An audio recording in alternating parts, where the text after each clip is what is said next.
گدھی کی یہ بات سن کر بھی بلعام واپس نہیں ہوا، یہاں تک کہ ایک پہاڑ پر چڑھ گیا اور بلندی سے حضرت موسیٰ علیہ السلام کے لشکروں کو آتا ہوا غور سے دیکھنے لگا، اور مال و دنیا کے لالچ میں اس نے بد دعا شروع کر دی۔ لیکن اللہ کی شان، وہ حضرت موسیٰ علیہ السلام کے لیے بد دعا کرتا تھا، مگر اس کی زبان پر اس کی قوم کے لیے ہی بد دعا جاری ہو جاتی تھی۔ یہ دیکھ کر کئی مرتبہ اس کی قوم نے ٹوکا کہ اے بلعام، تو ہمیں ہی الٹی بد دعا کر رہا ہے۔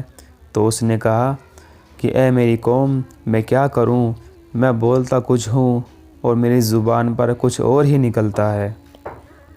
پھر اچانک اس پر یہ غضب الہی نازل ہو گیا کہ ناگہاں اس کی زبان لٹک کر اس کے سینے پر آ گئی۔ اس وقت بلعام نے اپنی قوم سے رو کر کہا کہ افسوس، میری دنیا اور آخرت دونوں برباد ہو چکی، میرا ایمان جاتا رہا اور میں اللہ کے عذاب میں گرفتار ہو چکا ہوں۔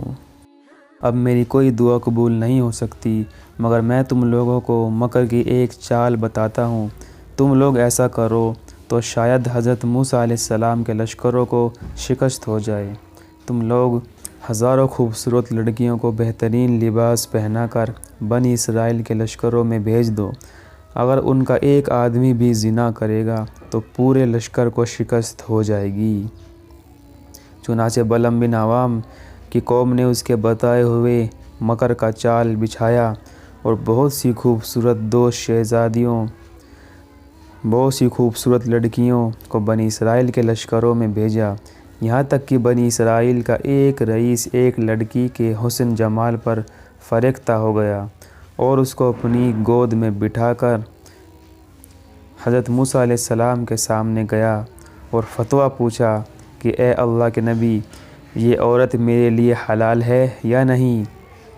آپ نے فرمایا خبردار، یہ تیرے لیے حرام ہے، فوراً اس کو اپنے سے الگ کر دے اور اللہ کے عذاب سے ڈر۔ مگر اس رئیس پر غلبہ شہوت کا ایسا زبردست پڑا ہوا تھا کہ وہ اپنے نبی کے فرمان کو ٹھکرا کر اس عورت کو اپنے خیمے میں لے گیا اور زنا کاری میں مشغول ہو گیا۔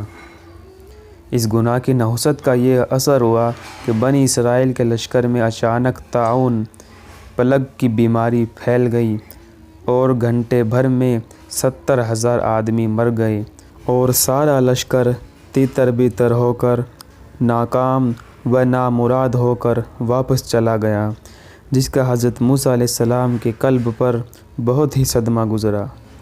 بلعام بن باور پہاڑ سے اتر کر مردود بارگاہ الہی ہو چکا تھا، آخر دم تک اس کی زبان اس کے سینے پر لٹکی رہی اور وہ بے ایمان ہو کر مر گیا۔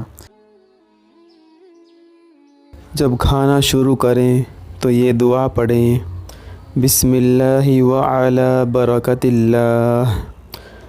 جب یہ دعا بھول جائیں تو بیچ میں یہ دعا پڑھیں، بسم اللہ اولہ وآخرہ۔ اور جب کھانے سے فارغ ہو جائیں تو یہ دعا پڑھیں، الحمدللہ الذی اطعمنا وسقانا وجعلنا من المسلمین۔ اور جب کسی کے یہاں دعوت کھائیں تو اس کی دعا یہ ہے، اللہم اطعم من اطعمنی واسقی من سقانی۔